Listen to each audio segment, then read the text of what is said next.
মনে হচ্ছে রান্নাঘরে একটা সিসি ক্যামেরা লাগাতে হবে। আসসালামু আলাইকুম everyone, welcome back to my page. আজকে আমি আপনাদের সাথে শেয়ার করব তরমুজের পুডিং বা তরমুজের জেলি। তো পুরো ভিডিওটা দেখলে আপনারা বুঝতে পারবেন আমি কেন এই কথাটা বলেছি রান্নাঘরে সিসি ক্যামেরা লাগাতে হবে। এখানে আমি একটা তরমুজের অর্ধেকটা নিয়েছি। এখন আমি একটা চামচের সাহায্যে তরমুজগুলোকে তুলে নিব। খুব ভালোভাবে করে তরমুজগুলোকে তুলে নিতে হবে। আপনারা দেখে নিশ্চয়ই বুঝতে পারছেন আমি কিভাবে তরমুজগুলোকে তুলে নিচ্ছি। সেমভাবে আমি সবগুলো তরমুজকে তুলে নিব।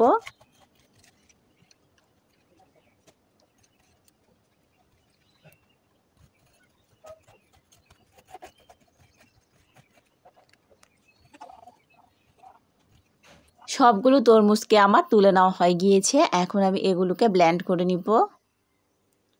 এখানে আমি একটি বোল নিয়েছি, বোলের মধ্যে একটি ছাঁকনি নিয়েছি, আর আমার তরমুজটাও ব্লেন্ড করে নেওয়া হয়ে গিয়েছে। এখন আমি এই তরমুজের রসগুলোকে ভালোভাবে করে ছেঁকে নিব। খুব ভালোভাবে করে ছেঁকে নিতে হবে।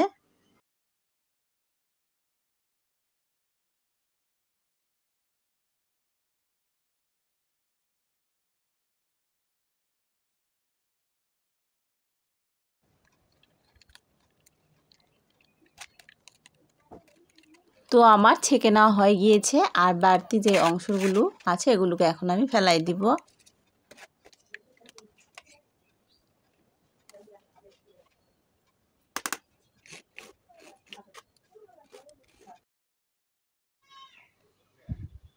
এখন আমি এর মধ্যে দিয়ে দিব 2 টেবিল চা চামচ পরিমাণ আগার আগার পাউডার।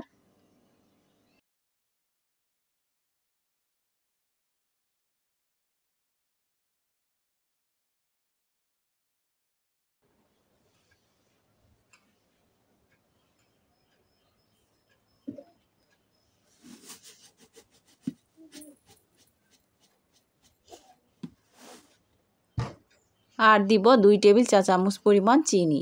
আপনারা চিনিটার পরিমাণ বাড়িয়ে কমিয়ে নিতে পারেন, যেহেতু তরমুজটা এমনিতেই মিষ্টি ছিল। এখন আমি সবগুলো উপকরণকে খুব ভালোভাবে করে মিশিয়ে নিব।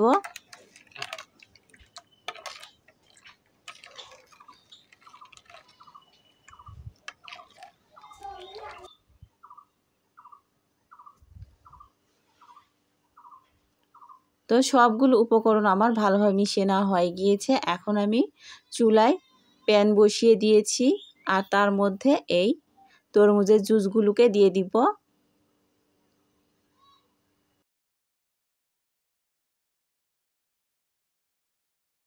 এগুলোকে এখন আমি 4-5 মিনিটের মতো খুব ভালোভাবে করে জাল করে নিব।